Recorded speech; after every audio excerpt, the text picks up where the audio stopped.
Yung chicken ang sinagot niya, pulang mata, nakatingin sa baba. Adik ka ba? Wait, kapag natanong kayo about sa fish, kung presko, how to identify if the fish is stay fresh? Ma'am, pulang asang. Depende kung anong klaseng isda, bakit mamumula ang mata. No? Basta ang sasagot nyo, pulang asang, ang kaliskis ma'am, hindi basta-basta natatanggal. Tapos next, kapag piniga mo siya ma'am, hindi siya natuduro. Wala siyang mabawang amoy, malansa, isda yun eh, natural. No? Tapos, Yung mata, fair. Red yung mata. Talagang bukid kasi, wala. No? Pero yung nakatingin sa baba, hindi pwede yun. No? Tatanungin ka lang kasi sa ingredients ng ating Jen. Gusto mo marina dito, Jen? Ng asukal, white or brown, pwede. Then, second, salt and pepper, ketchup, pineapple juice. Kahit anong brand ng mga yan, pwedeng-pwede. Basta merong yan. Meron kang pineapple juice, meron kang ketchup, meron kang asukal, meron kang salt and pepper. Next, prepare your fish. Dalawang klase ng isda ang pwede. Kapag tilapia, huwag nyong ipipilay.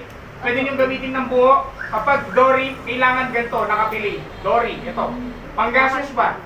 No, ito yan. Next, gagamitin mong pang saute or pang gisa.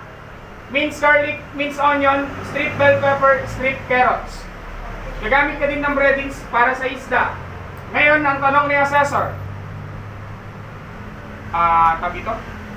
Tanong ni Assessor, anong pinambabad mo sa isda? Lemon or calamansi? Wala akong available na lemon or calamansi, kaya gumamit ako ng suka, vinegar. Next, kailangan mong gawin, prepare your SAR. SAR, ito kadaling gumawa ng SAR. Una, basagin mo yung dulo ng ketchup.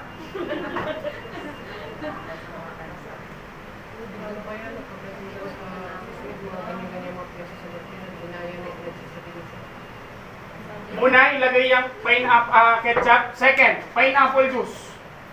Pit and right. Huwag kayo maghanap ng pit and right daw. Kahit anong brand. Basta pineapple juice. Maglagay ng asing paminta. Dahil gabi na, bawal nang gumamit ng asin. Tukla. Paminta. Asukal.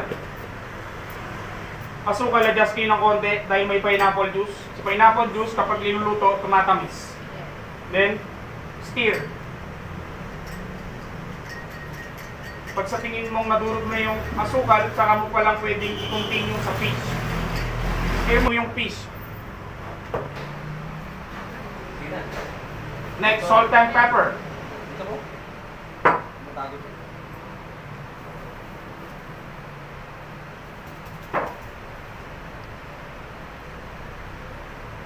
Pagkatapos niyan, padaan sa harina, then kawali din. Padaan sa itlog. Breadcrumbs. Last touch lagi ang breadcrumbs.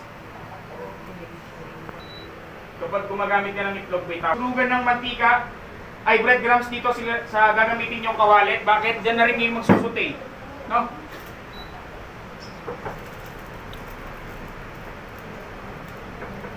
Dito. Tayo ng garlic and onion. Ano ang bata boy? Hindi, gagamitin ba? Kaya nga pinalabas ko siya. Kapag nasusunog na, lagay mo tong Sauce. sauce. Ang pansin ko sa mga Escabeche. Sir, bakit hindi mo ba sinabay sa pagkikisa yung carrots and bell pepper? Mabilis lang kasi maluto to actually. No? Overcook. Para hindi siya ma-overcook, pagpatay nito, lagay mo lang siya. Bilis niyang maluto, di ba? Next, pakibasa yung chow fried rice.